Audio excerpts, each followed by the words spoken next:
Hello everyone, स्वागत आप सभी का आपके अपने channel dream edu online platform पर। तो बात करते हैं हमारे जीवन में रासायनिक अभिक्रिया के बारे में। हमारे जीवन में बहुत सारी रासायनिक घटनाएं डेली घटित होती रहती है, जिसमें पदार्थ का परिवर्तन दूसरे रूप में होता है, जिसका उदाहरण आपके सामने है। देखते जिस प्रकार से ये क्या है, कागज। एक कागज है, अगर हम इस कागज को फाड़ते हैं, कागज को क्या करते हैं, फाड़ते हैं। फाड़ने के ऊपर उसके उपरांत भी हम इसके ऊपर लिख सकते हैं, तो यह भी एक प्रकार का परिवर्तन है। ये जानेंगे कि ये कौन सा परिवर्तन है कि कागज को फाड़ने पर भी उस पर लिख सकते हैं, उसको यूज में ले सकते हैं। यह एक परिवर्तन। और दूसरा परिवर्तन देखो, अगर इस कागज को मैं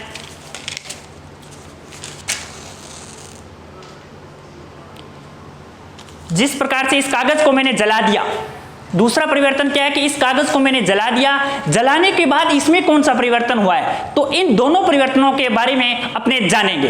तो अब हम जानते हैं कि ये परिवर्तन क्या होता है। तो अपना टॉपिक स्टार्ट करते हैं हाथ से। परिवर्तन यानी चेंज। परिवर्तन, चेंज। क्लियर? तो परिवर्तन दो प्रकार से होते हैं। एक होता है भौतिक परिवर्तन, एक होता है भौतिक परिवर्तन, जिसे हम कहते हैं फिजिकल चेंज। Physical change. और दूसरा परिवर्तन होता है रासायनिक परिवर्तन। रासायनिक परिवर्तन, रासायनिक परिवर्तन, जिसे हम कहते हैं chemical change. Chemical change. Clear? कि परिवर्तन दो प्रकार से होते हैं, जिसमें एक भौतिक परिवर्तन होता है और रासायनिक परिवर्तन होता है। तो सबसे पहले हम बात करते हैं कि भौतिक परिवर्तन क्या होता है।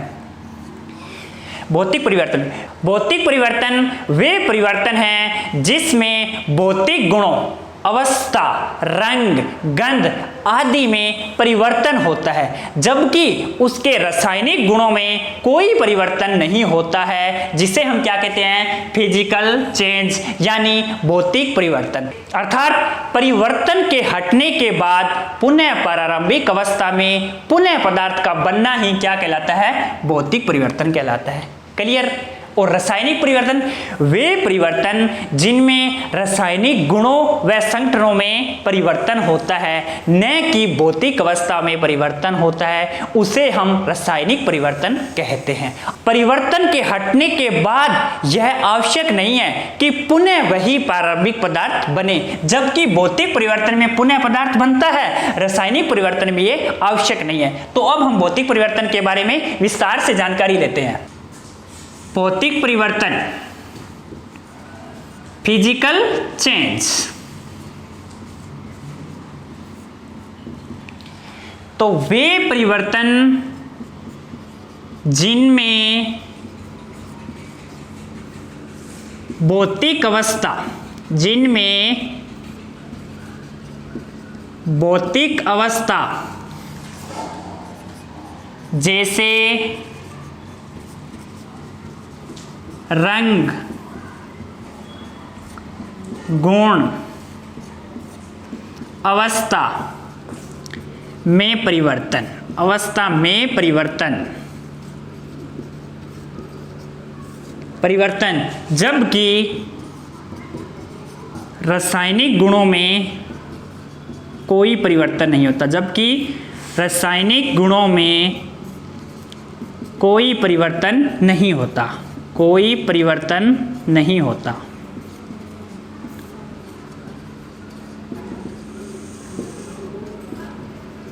नहीं होता।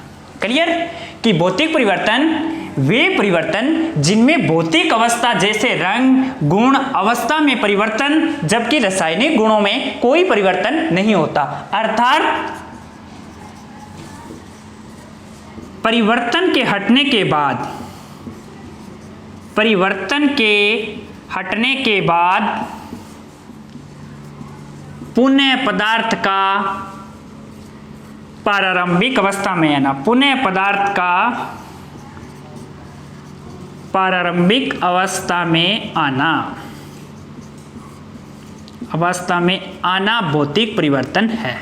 तो देखो अपनी भौतिक परिवर्तन की परिभाषा क्लियर होती है, वे परिवर्तन जिनमें भौतिक गुणों, रंग, गुण, अवस्था में परिवर्तन जबकि रासायनिक गुणों में कोई परिवर्तन नहीं होता।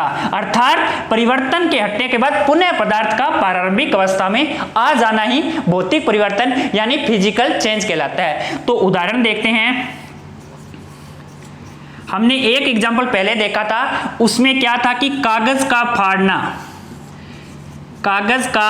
फाड़ना। देखो कागज का फाड़ना कौन सा परिवर्तन आया है? भौतिक परिवर्तन आया है। क्या आया था? हमने कागज को फाड़ा था, फाड़ने के बाद ही वो कागज का कागज ही है। पहले बड़ा कागज था, फिर टुकड़ों में डिवाइड रहा, था कागज का कागज ही। पहले बड़े पे भी लिख सकते हैं और टुकड़ों पर भी लिख सकते हैं। तो क्या बात थी कि परिवर्तन के हटने के बाद पुनः पदार्थ का प्रारंभिक अवस्था में आना ही भौतिक परिवर्तन है। तो कागज का फाड़ना, नौशादर का उद्रपातन, ये एक उद्रपातन शब्द आया। ये क्या होता है कि पदार्थ की 3 अवस्थाएं होती है सामान्य रूप से, 3 अवस्थाएं, ठोस, द्रव, गैस। जब ठोस से डायरेक्ट गैसीय अवस्था में या गैसीय अवस्था से डायरेक्ट ठोस में बदल जाए उसे क्या कहते हैं? उद्रपातन कहते हैं। ठीक है, नेक्स्ट एग्जांपल, लोहे का चुंबक बनना। लोहे का चुंबक बनना, लोहे से हम चुंबक बना सकते हैं, चुंबक से लोहे बना सकते हैं। पानी का बर्फ बनना, पानी का बर्फ बनना, पानी का वाष्प बनना, पानी का वाष्प बनना इत्यादि। इस प्रकार के जो भी परिवर्तन होते हैं, एग्जाम्पल है वो भौतिक परिवर्तन में आते हैं। कागज का फाड़ना, नौशादर का उद्रपातन, लोहे का चुंबक बनना, पानी का बर्फ बनना, पानी का वाष्प में बनना, इस प्रकार के जो भी एग्जाम्पल है वो भौतिक परिवर्तन में आते हैं। क्योंकि इसका मतलब ये है कि जो पदार्थ एक पदार्थ से दूसरे पदार्थ में बदल देते हैं, वापिस दूसरे पदार्थ से पहले पदार्थ में बनना ही भौतिक परिवर्तन होता है। तो ये भौतिक परिवर्तन की थी डेफिनेशन। अब हम इसको एक एग्जाम्पल के तौर पर समझते हैं। देखो हमारे पास है ये जल, ठीक है। हम जल की 3 अवस्थाएं लेके चलते हैं। सबसे पहले बर्फ, ये अवस्था हमारे पास ठोस, जिसे हमको कहते हैं सॉलिड। उसके बाद में सेकंड अवस्था है जल, जो हमारे पास कौन सी अवस्था में होते हैं? द्रव्य अवस्था में होते हैं, लिक्विड। और उसके बाद में होता है वाष्प यानी भाप, ये कौन सी अवस्था में होती है? गैस की अवस्था में। क्लियर? इस एग्जाम्पल को ध्यान से समझना, आपको भौतिक परिवर्तन एकदम समझ में आ जाएगा। देखो बर्फ को जब हम गर्म करते हैं, बर्फ को हम क्या करते हैं? गर्म करते हैं। जब बर्फ को गर्म किया तो क्या बन जाता है? उससे पहले क्या बनता है? जल। और जब जल को हम गर्म करते हैं तो क्या बनता है? वाष्प। क्लियर? कि जब बर्फ को हमने सबसे पहले गर्म किया तो उसका पहले क्या बनेगा? जल बनेगा पिघल कर। और जल को जब गर्म किया तो क्या बनेगी? वाष्प बनेगी, गैस बनेगी, भाप बनेगी। ये तो था एक प्रक्रम से। अब इसी पदार्थ को दूसरे प्रक्रम में हम चेंज करते हैं। तो वाष्प को क्या करते हैं हम? संघनन। वाष्प का हम क्या करते हैं? संघनन। संघनन क्या होता है कि पानी का वाष्प में बदलने पर वाष्प का पुनः पानी में बदलना संघनन आता है। मतलब संघनन का मतलब होता है ठंडा करना या जमना। जब हम वाष्प या भाप को ठंडा करेंगे या जमाएंगे तो उसका सबसे पहले क्या बनेगा? जल बनेगा। और जब हम जल को ठंडा करेंगे, जल को ठंडा करते हैं, ठंडा करना, तो हमें क्या प्राप्त होगी? बर्फ प्राप्त होगी। तो ये तीनों अवस्थाओं में चेंज होता है। देखो हम बर्फ से क्या बना सकते हैं? वाष्प। और वाष्प से वापस क्या बना सकते हैं? बर्फ। तो इसमें किस प्रकार की अभिक्रिया हो सकती है? इस प्रकार से चल रही है ना। तो जिसमें ये दोनों प्रकार की अभिक्रिया होती है उस अभिक्रिया को हम कहते हैं उत्कर्मणीय अभिक्रिया। उत्कर्मणीय अभिक्रिया, उसे हम कहते हैं उत्कर्मणीय अभिक्रिया। जिसमें अभिक्रियाएं अगर व प्रतीप दोनों दिशा में होती है वो होती है उत्कर्मणीय अभिक्रिया। इसमें एक बात है कि यह परिवर्तन अस्थायी रहता है। यह परिवर्तन अस्थायी रहता है। यह परिवर्तन अस्थायी होता है। ये बात नोटिस है कि भौतिक परिवर्तन अस्थायी परिवर्तन है। इसमें क्या होता है कि इसमें भौतिक गुण ही परिवर्तन होते हैं, भौतिक गुण ही परिवर्तन होते हैं, भौतिक गुणों का ही परिवर्तन होता है, भौतिक गुणों का ही परिवर्तन होता है, परिवर्तन होता है। और नए पदार्थ का निर्माण नहीं होता, नए पदार्थ का निर्माण नहीं होता है, नए पदार्थ का निर्माण नहीं होता है, निर्माण नहीं होता है। क्लियर? ये भौतिक परिवर्तन का एक उदाहरण था हमारे पास। भौतिक परिवर्तन का उदाहरण जल के रूप में हमने समझा कि जब हमने बर्फ को गर्म किया तो जल मिला, जल को गर्म किया तो वाष्प मिली, और वाष्प को ठंडा किया तो जल मिला, और जल को ठंडा किया तो क्या मिला? बर्फ। जब दोनों अभिक्रियाएं आमने सामने, मतलब अगर और प्रतीप, वह अभिक्रिया जिसमें अगर और प्रतीप अभिक्रिया होती है उसको कहते हैं उत्क्रमणीय अभिक्रिया। तो इस परिवर्तन में कौन सी अभिक्रिया है? उत्क्रमणीय है। यह परिवर्तन अस्थायी होता है, ये फिक्स नहीं होता है इसका, और भौतिक गुणों में ही इसके केवल परिवर्तन होता है, रंग अवस्था गुणों में, न कि रासायनिक परिवर्तन होता है। और इसमें नए पदार्थ का निर्माण नहीं होता, एक पदार्थ से दूसरे पदार्थ में परिवर्तन हो जाता है परंतु वापिस हम वही पदार्थ बना सकते हैं। ये भौतिक परिवर्तन की विशेषता थी। तो अब हम बात करते हैं रासायनिक परिवर्तन की। रासायनिक परिवर्तन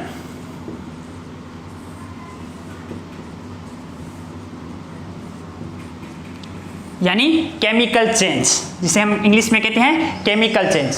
तो वे परिवर्तन जिनमें रासायनिक गुणों व संगठनों में परिवर्तन होता है, न कि भौतिक अवस्थाओं में, उसे हम क्या कहते हैं? रासायनिक परिवर्तन कहते हैं। तो इसकी परिभाषा देखते हैं। वे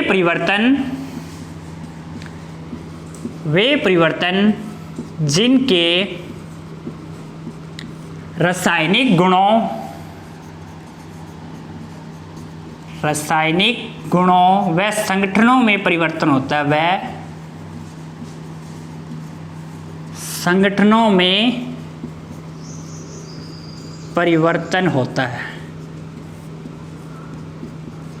परिवर्तन होता है, और नए पदार्थ का निर्माण होता है, और नए पदार्थ का निर्माण होता है, नए पदार्थ का निर्माण होता है।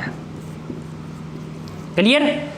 रासायनिक परिवर्तन वे परिवर्तन जिनके रासायनिक गुणों व संगठनों में परिवर्तन होता है और नए पदार्थ का निर्माण होता है, रासायनिक परिवर्तन केमिकल चेंज कहलाता है। अर्थात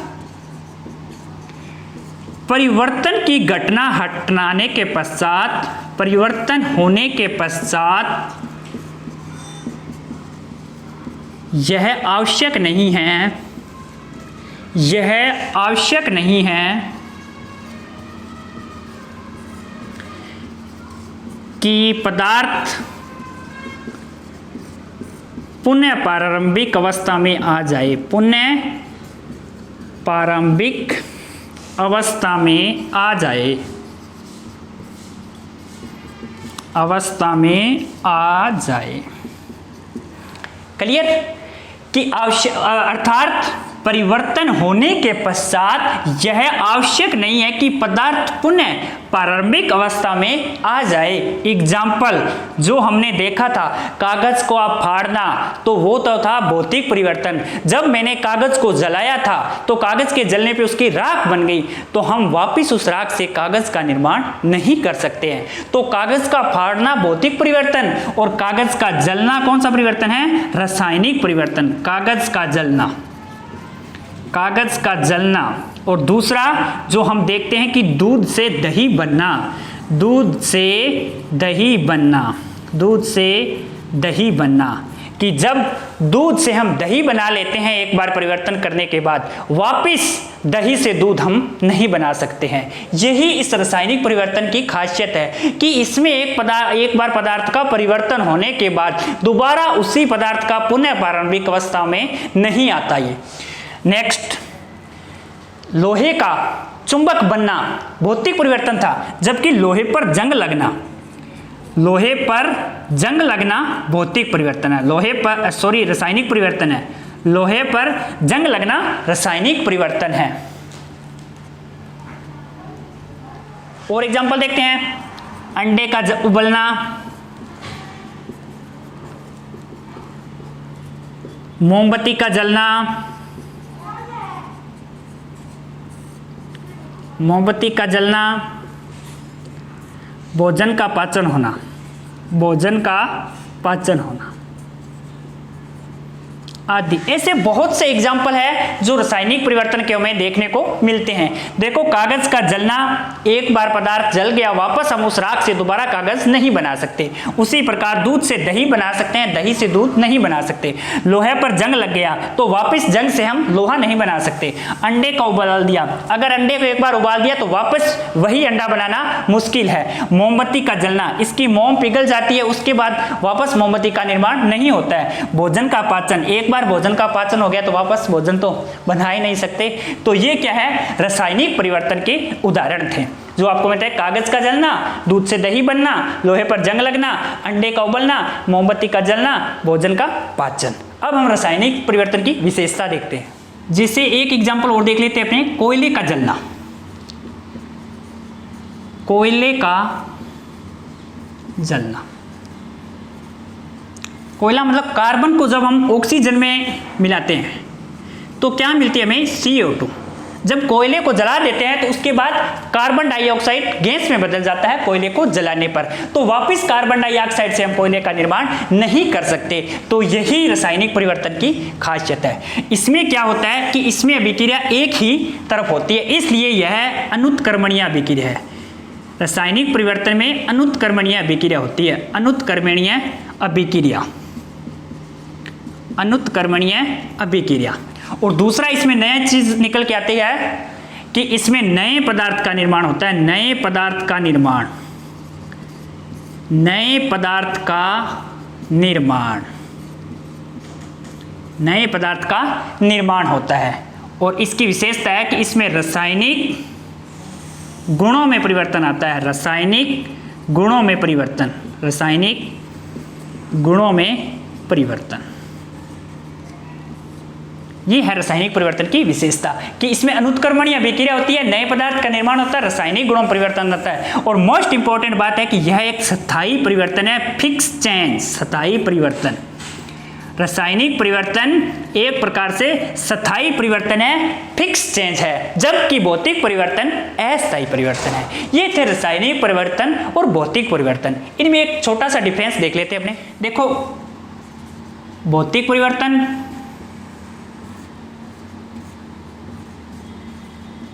रासायनिक परिवर्तन।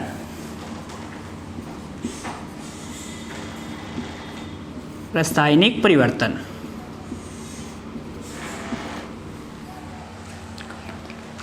देखो भौतिक परिवर्तन में क्या होता है, गलना, जमना, वाष्पन, बेसिक चीजें याद रखना। भौतिक परिवर्तन में कोई वस्तु को गलाएंगे, कोई वस्तु को जमाएंगे, कोई वस्तु को वाष्पन करेंगे तो वो भौतिक परिवर्तन है। और कोई पदार्थ को हम जलाएंगे, जैसे जलना, जलना, जलना, जंग लगना और किण्वन।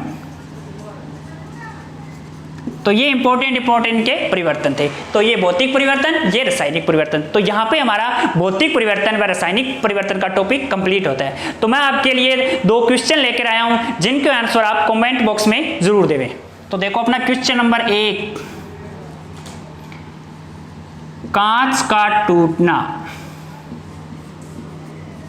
कांच का टूटना कौन सा परिवर्तन है, इसमें कौन सा परिवर्तन है? क्लियर, कौन सा परिवर्तन है? पहला क्वेश्चन है कांच का टूटना, कौन सा परिवर्तन है इसमें? और दूसरा क्वेश्चन है आपके लिए आटे से रोटी बनना, आटे से रोटी बनना, इसमें भी कौन सा परिवर्तन है? इसमें भी कौन सा परिवर्तन है? ठीक है, इन दोनों क्वेश्चनों के आंसर आप कमेंट बॉक्स में जरूर देवें। और हमारे वीडियो लगातार देखने के लिए हमारे चैनल ड्रीम एजू को सब्सक्राइब करें और बेल आइकन प्रेस करें। धन्यवाद।